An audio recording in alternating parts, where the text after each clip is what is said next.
C'était un mercredi sanglant en Libye. Un attentat suicide a visé hier le siège de la Haute Commission électorale. D'après un bilan de sources sécuritaires et sanitaires, au moins 12 personnes auraient été tuées dans l'explosion. L'attaque a été revendiquée par le groupe terroriste Daesh. Un attentat qui survient alors que la Commission électorale procédait à l'enregistrement d'électeurs en vue des prochaines élections libyennes que l'ONU espère organiser avant la fin de l'année. Alors pour Kader Abdelrahim, directeur de recherche à l'Institut Prospective et Sécurité en Europe, l'ONU n'est pas dans ce rôle. Écoutons son décryptage.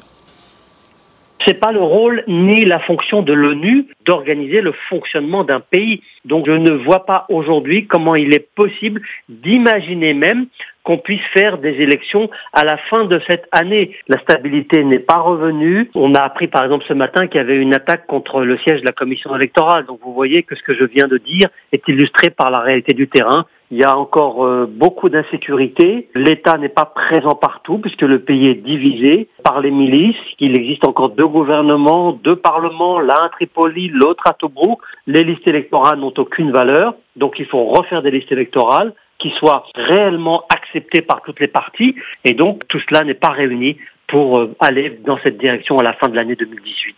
On est quand même le 2 mai. Si on veut faire des élections fin septembre, comme ça a été annoncé le 28 septembre 2018, 4 mois, 5 mois, ça me paraît quand même extrêmement compliqué de les envisager.